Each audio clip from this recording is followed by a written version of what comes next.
welcome on the platform of Techno Herald Online. In this lecture, we are going to study maxima and minima related to GATE syllabus. Means we will study everything that is related to crack the problems of maxima and minima that are asked in your GATE examination.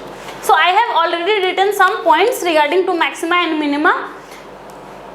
Okay, I have written 5 points here. I will tell you one by one that what does this point means and how do we use this point to find the maxima and minima in a particular region. Okay, so the first point I have written here is that if dy by dx is greater than 0, then f of x is increasing. What do you mean by dy by dx? dy by dx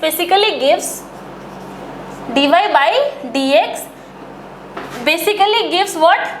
Slope of tangent. Slope of tangent. Okay, so अगर dy by dx greater than 0 है तो means आपका function increasing है, और अगर dy by dx less than 0 है तो means आपका फंक्शन डिक्रीजिंग है. इसको आप कैसे समझोगे? मैं आपको ग्राफिकली समझाने की कोशिश करती हूँ. Let us try to understand it graphically, the physical interpretation of dy by dx. Okay, so let us draw a graph here. से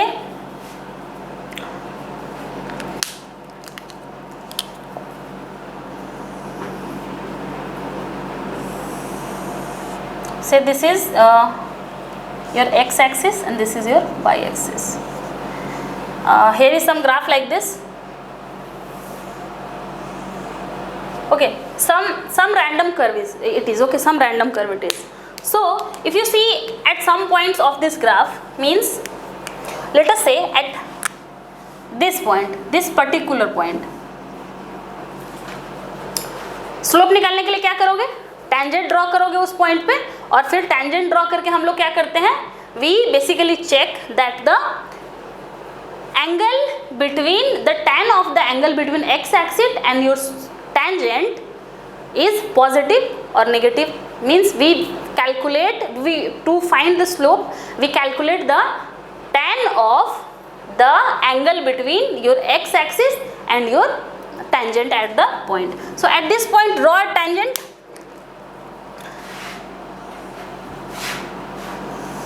Like this your tangent will be. So this angle is theta. Now you can see the angle between x axis and your tangent at this point. Say this point is A. Okay, so this point is A, means the this point, इस point का नाम रख देती हूँ मैं A. ठीक है, at point A you see angle between tangent at A on the curve and the x axis is less than 90 degree. So less than 90 degree means what? At point A, theta, which implies angle between x axis and tangent of the curve, tangent on the curve at point A is equal to, is less than 90 degree and greater than 0 degree. So this will give you tan theta is greater than 0. Tan theta greater than 0 means what? Tan theta means what? Slope माने कि dy by dx greater than 0. यहाँ तक बात समझ में आई? अब देखो कि ये dy by dx कैसे शो करता है कि आपका फंक्शन इंक्रीजिंग है, डिक्रीजिंग है. तो आपका इस पर्टिकुलर केस में at point A you see that at this point your graph is going upwards up to this point.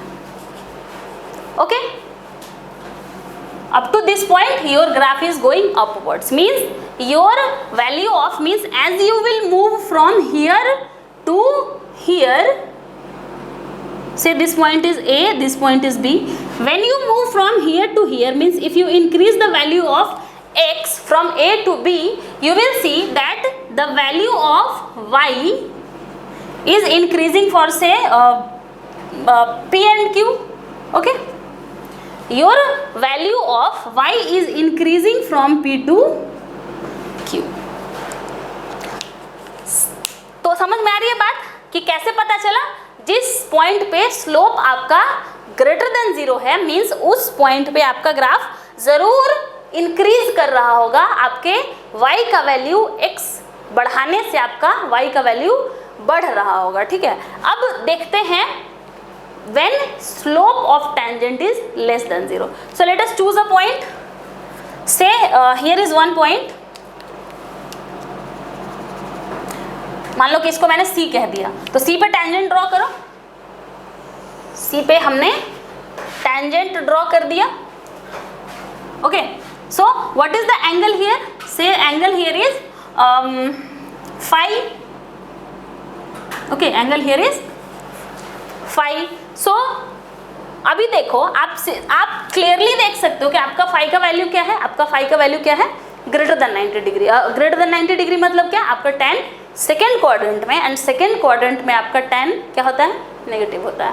So this will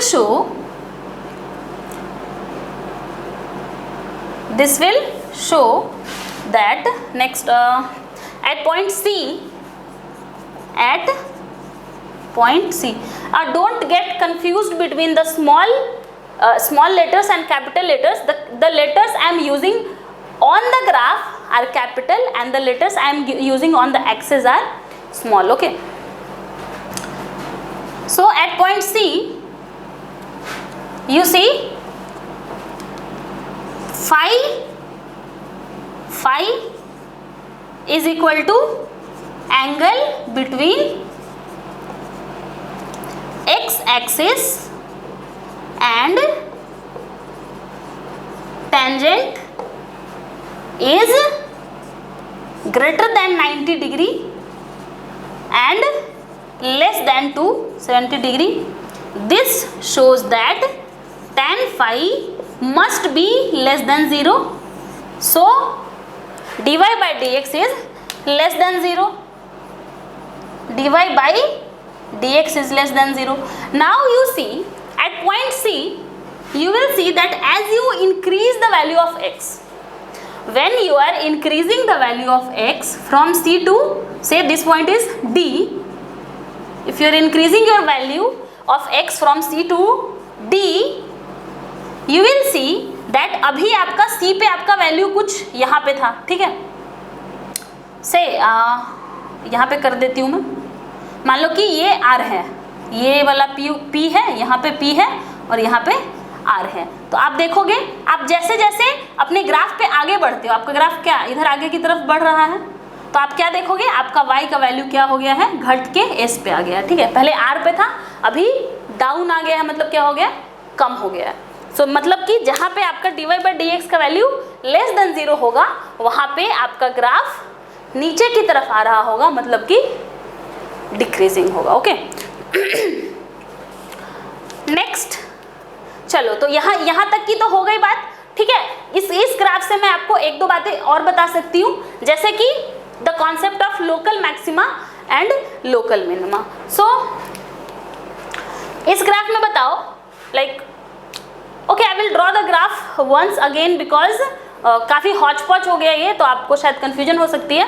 so we will deal this point again before going to the next point. See the third point, if dy by dx is equal to 0, so the point is stationary. What does this mean? That the point is stationary. dy by dx is equal to 0 कब होता है? जब tan theta 0 होगा। और tan theta 0 कब होगा? When the angle between x axis and your graph is equal to 0 degree. So see, like this graph we had, this is x axis, this is y axis. So if you see at this point, if you see exactly at this point, tangent draw करो इस point पे, तो क्या होगा? आपका x axis और tangent के बीच में एंगल क्या है? 0 डिग्री है। आप इस पॉइंट पे देख लो या फिर इस पॉइंट पे देख लो, आपके एक्स एक्सिस और टेंजेंट के बीच में एंगल जो है 0 डिग्री है. Okay, this is B and this is D. So can you understand, angle 0 degree होने पे पॉइंट को स्टेशनरी क्यों बोलते हैं? Because that point is maximum और minimum. It is not increasing, it is not decreasing. That point is, if you see that from here to up to B, from here up to B your graph was increasing, but after B your graph is decreasing. So you cannot say that your point at point B your graph is increasing or decreasing. Your point is stable at that point, your point is stationary at that point. So this means that the tangent of the slope means slope of the tangent at that point is equal to 0, means dy by dx is equal to 0. So at any point on the graph where dy by dx, where the tangent on the point is parallel to x axis, that will give you a stationary point. Okay, next we have two more definition. When d square y by dx square is greater than 0, your graph is concave up. Concave up कैसा होता है? Let me tell you.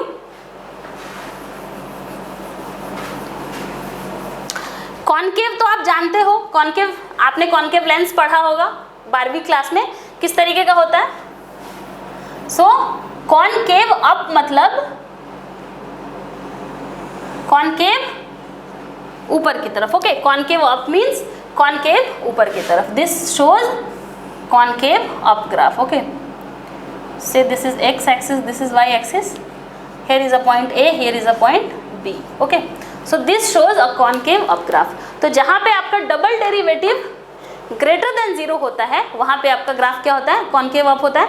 Look, this things are not that much important for numerical point of view, but theory समझने के लिए ज़रूरी है. So please try to remember these things, that when d square y is greater than d square y by dx square is greater than 0, your graph is concave up. Concave down कैसा होगा? This is showing a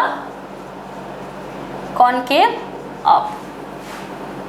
तो concave down कैसा होगा? इसके just opposite होगा.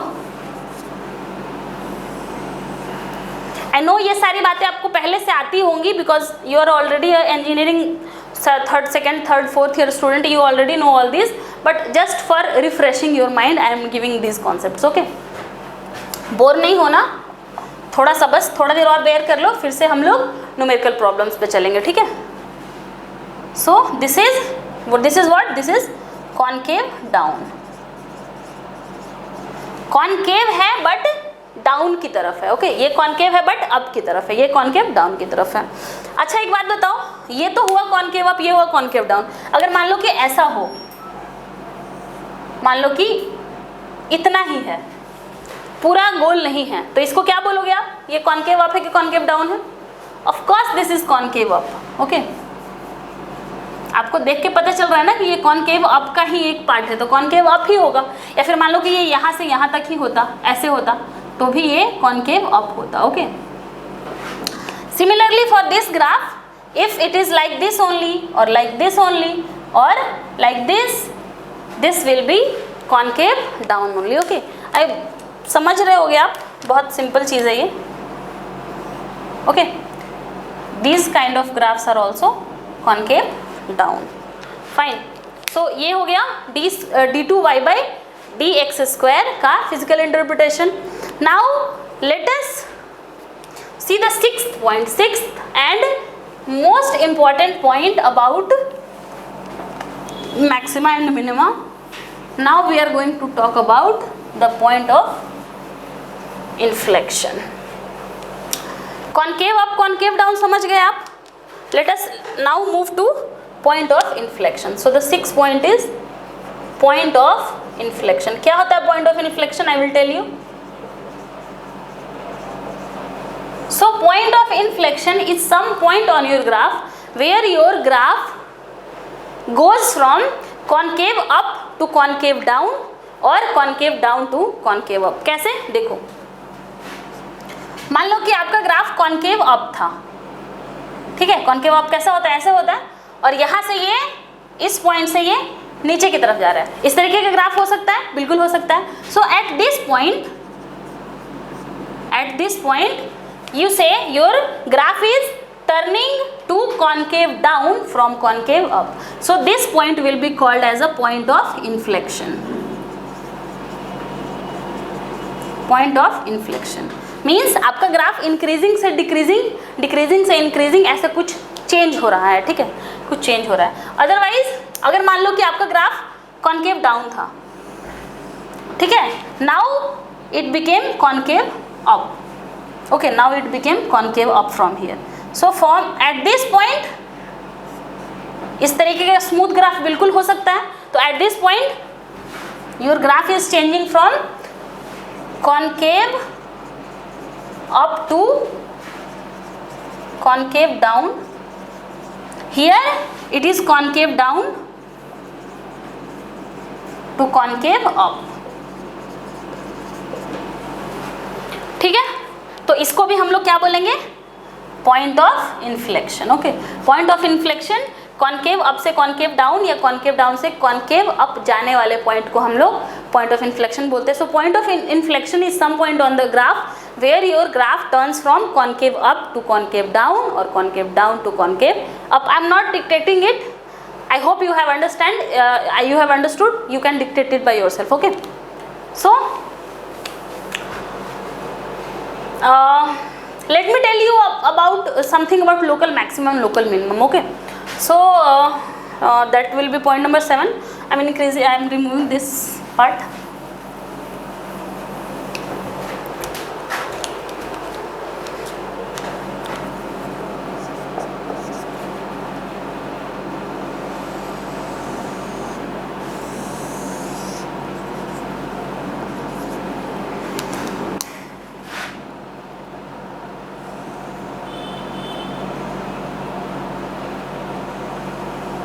Say you have this sort of graph, okay, some graph you are having. So if we talk about local maxima and local minima, okay, can you tell me by just seeing this graph that what are the local maximum and local minimum points? So local means क्या, what do you mean in general when you say someone is local from here? कहता है कि अरे वो यहाँ का local आदमी है, तो उसका मतलब आप क्या समझते हो कि वो यहीं रहता है, ठीक है, अपने आसपास, जैसे आप जहाँ पे हो, जो एरिया में हो, वो वहीं कहीं आसपास में रहता है, ठीक है। तब अगर बोलोगे कि ठीक है, जैसे आपका शहर है, ठीक है, आपका शहर means may be we talk about Patna. So if you say about someone that this person is the richest person, this person is the local richest person, means in Patna that person is richest, but he is not richest from means he is not richest from everyone in the world, okay. वो दुनिया का सबसे अमीर आदमी नहीं है, वो एक लोकल अमीर आदमी है, या फिर वो एक लोकल रिच इंसान है, ठीक है, लोकली रिच इंसान है, but he is not the richest in the all world, he is a rich person in Patna, okay. So means अपने आसपास के सराउंडिंग में वो सबसे ज़्यादा रिच है। उस तरीके से यहाँ पे लोकल मैक्सिमम और लोकल मिनिमम का मतलब होता है कि वो अपने आसपास के सराउंडिंग में वो सबसे छोटा या सबसे बड़ा है। तो सबसे बड़ा अगर आसपास के सराउंडिंग में सबसे बड़ा है तो क्या है, वो लोकल मैक्सिमा है, और अगर अपने आसपास के सराउंडिंग में सबसे छोटा है तो वो क्या है, लोकल मिनिमा है। अब इस ग्राफ को देख के बताओ कि लोकल मैक्सिमा और लोकल मिनिमा कहाँ पे है। I will tell you the points. Say this is point A, this is point B, this is point C, this is point D. So tell me, what are the local maxima and what are the local minima? I hope आपने समझ लिया है कौन सा maxima है, कौन सा minima है।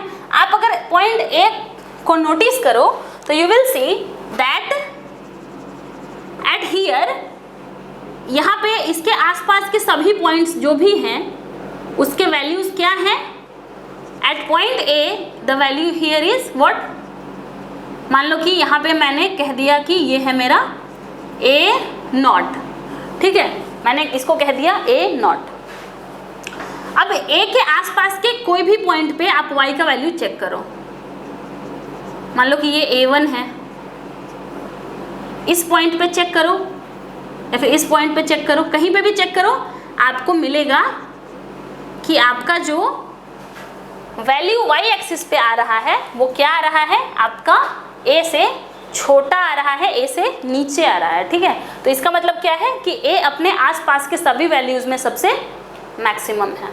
Similarly if you talk about b, you can simply see and tell me that b here is the local minima, because क्या है, अपने आसपास के वैल्यू में ये सबसे छोटा है, a अपने आसपास के वैल्यूज में सबसे बड़ा है, b सबसे छोटा है, सिमिलरली c क्या है, सबसे बड़ा है।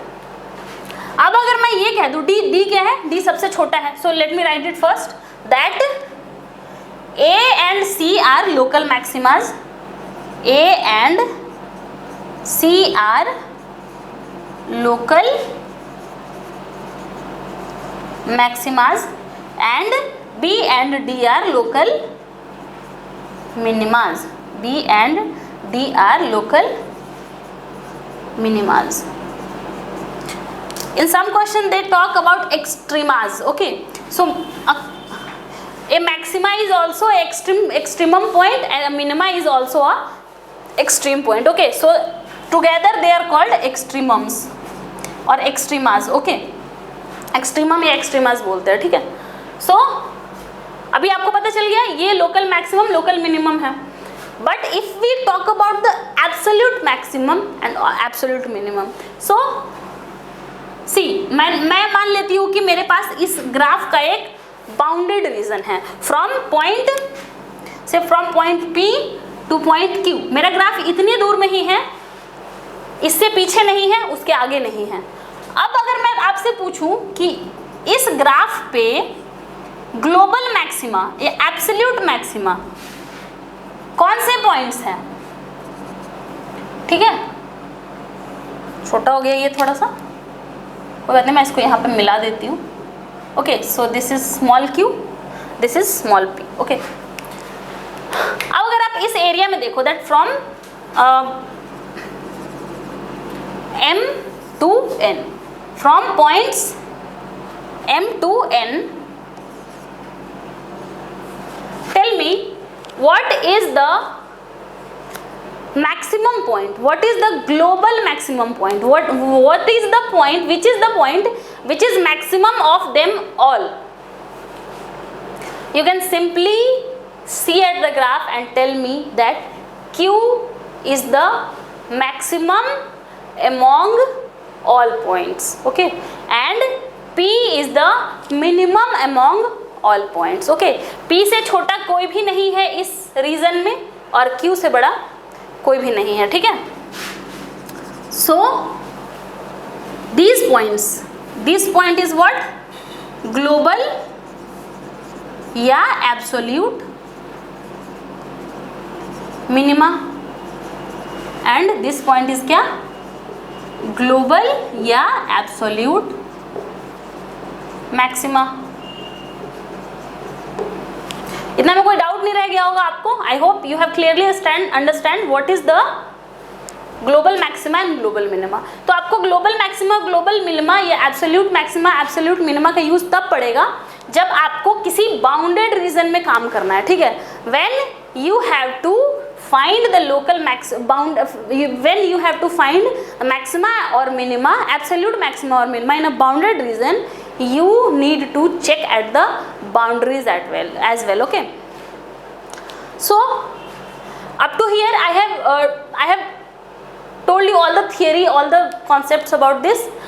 Let us now see how to solve the problems based on maxima and minima. So I will tell you the procedure step by step how to solve the problem, okay. So I will remove this part, okay, or let me remove this only, I will preserve that one. So the procedure to find the maxima and minima, the procedure, okay. So the सबसे पहले let y is equal to f of x, y is some function of x. So first you will find dy by dx. Once you find dy by dx, you will come to know that your graph is increasing or decreasing. Okay. Next you do find all the stationary points. Solve dy by dx is equal to 0 to get the stationary points.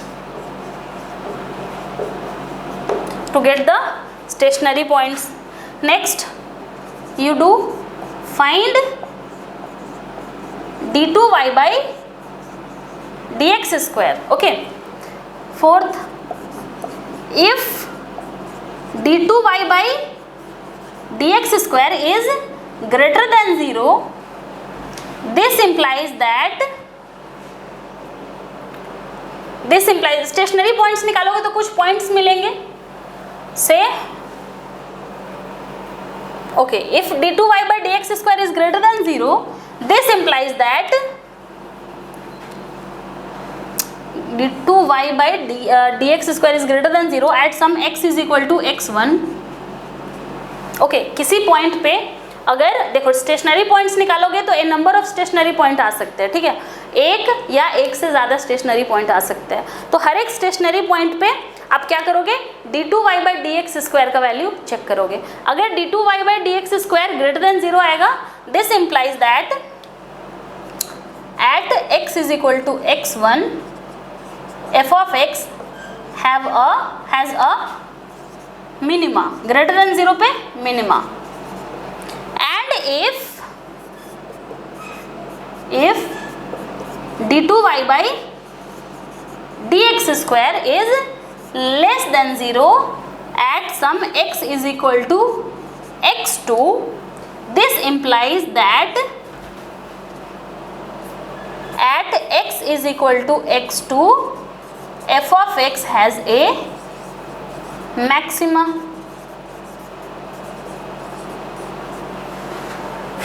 ठीक है, इसको आप graphically भी समझ सकते हो. d2y by dx square is greater than 0 implies a concave up graph. Okay, concave up graph. Okay, so at x is equal to x1, सबसे पहले तो देखो स्टेशनरी पॉइंट्स निकालोगे तो मीन्स ऐसे पॉइंट्स निकालोगे आप जहां पे आपके टेंजेंट मीन्स आपके टेंजेंट का स्लोप कितना होगा, आपका टेंजेंट क्या होगा, पैरेलल टू एक्स एक्सिस होगा. आप देख के बता सकते हो कि इस पॉइंट पे एट ये point obviously x is equal to x1 है. क्यों? क्योंकि आपने स्टेशनरी पॉइंट निकाला है, आपका x is equal to x1 एक स्टेशनरी पॉइंट है. Okay, let me write it. Stationary point. Okay, x is equal to x2 is also stationary point. So आपने स्टेशनरी पॉइंट निकाला है. स्टेशनरी पॉइंट अगर निकाला है तो ऑब्वियसली आपके उस पॉइंट पे आपके टेंजेंट का जो स्लोप होगा वो 0 डिग्री होगा, माने dy by dx 0 होगा, या फिर आपका टेंजेंट जो होगा वो x एक्सिस के पैरेलल होगा. तो obviously at x is equal to x1 if d2y by dx square is greater than 0, this will show a concave up graph. Concave up graph और स्टेशनरी पॉइंट कहाँ है, यहाँ पे. तो आप पक्का कह सकते हो कि ये क्या है, मिनिमा है. यहाँ पे इस पूरे ग्राफ में ये मिनिमम वैल्यू ऑफ y देगा. ओके, ये point x is equal to x1 minimum value of y देगा. Similarly when d2y by dx square is less than 0, तो आपका ग्राफ कैसा होता है, this is for d2y by dx square greater than 0 and for d2y by dx square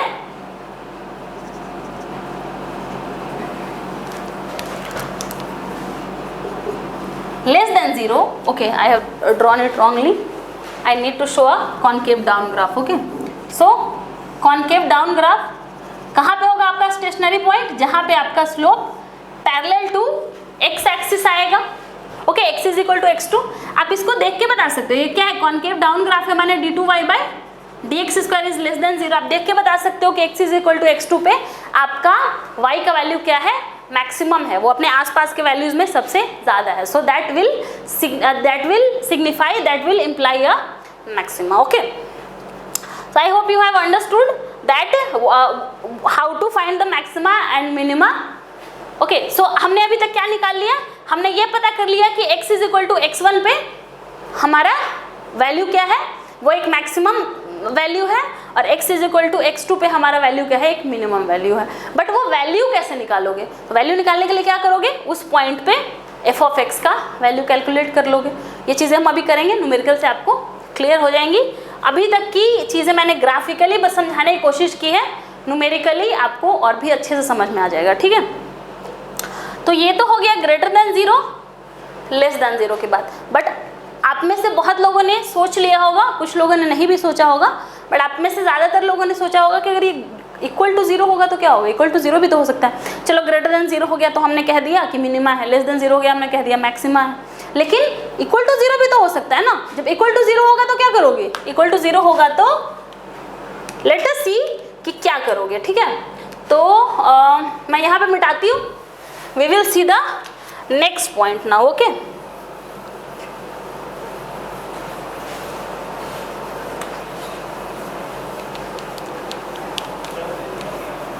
so see, अगर आपका d2y by dx square equal to 0 आ गया, this implies that your test fails. आप जो टेस्ट कर रहे थे मैक्सिमा मिनिमा का, आपका टेस्ट फेल हो गया। अब क्या करोगे, आपके पास स्टेशनरी पॉइंट है, माने कि वहाँ पे मैक्सिमा या मिनिमा होना चाहिए, लेकिन आपका d2y बाई dx स्क्वायर 0 हो गया है। अब आप कैसे पता करोगे कि क्या क्या हो रहा है एक्चुअली, तो इसका मतलब होता है that your test is failing. का मतलब होता है d2y by dx square is equal to 0 का मतलब होता है कि आपका ग्राफ वहाँ पे ना तो कॉनकेव अप है और ना ही कॉनकेव डाउन है। अभी थोड़ी देर पहले हम लोगों ने पढ़ा था point of inflection. So, if d2y by dx square is equal to 0, but dqy by dxq is not equal to 0, this implies that test fails. But if dqy by dxq is not equal to 0, then f of x will have a point of inflection.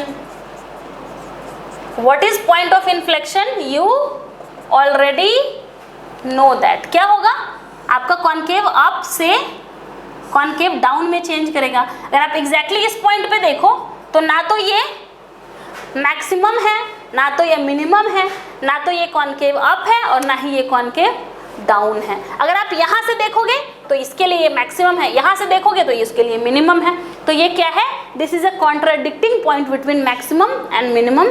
This is called a point of inflection, okay. So in case your d2y by dx square is equal to 0, but you have to check a extra point that d to the third derivative should not be equal to 0. अगर third derivative भी 0 हो गया तो ये test भी fail हो जाएगा। लेकिन तब क्या करेंगे, तब ये क्वेश्चन आपको सॉल्व नहीं करना है, ठीक है। इससे ज़्यादा गेट में कभी आया नहीं आज तक, इनफैक्ट इतना भी नहीं आता है गेट में। ये भी काफ़ी रेयर केस है कि आपको d2y by dx square is equal to 0 है और d3y by dx cube not equal to 0 है। इतना ही आता है। अगर ये भी 0 हो गया तो क्या होगा, उतना कि आपको ज़रूरत नहीं है, उसके लिए आप जाओ एमटेक करो, मास्टर्स में आपको ये चीज़ें मिलेंगी, ठीक है। अगर आप इलेक्ट्रिकल इंजीनियरिंग ब्रांच से हो तो, मतलब मुझे इलेक्ट्रिकल का पता है, बाकी का पता नहीं, बट आप श्योर रहो इससे ज़्यादा आपसे वो लोग गेट में तो नहीं पूछेंगे, okay. So this much is done.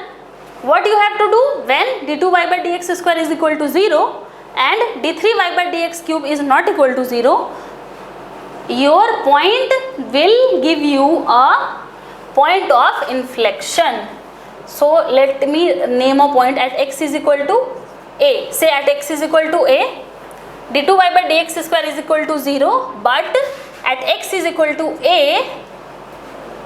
d3y by dx cube is not equal to 0, where where x is equal to a is a stationary point. Okay.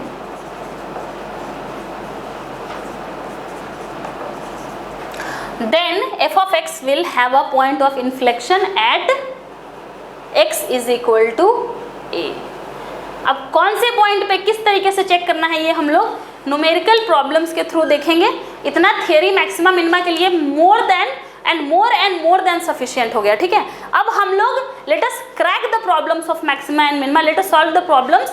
You will get a crystal clarity about how to solve the problems of maxima and minima. You have to just remember these 6 steps that are currently written on your board, and you can solve each and every problem based on maxima and minima that have been asked in GATE up to now and are going to be asked. Okay, so let us move to the numerical section. We will solve some numerical problems now.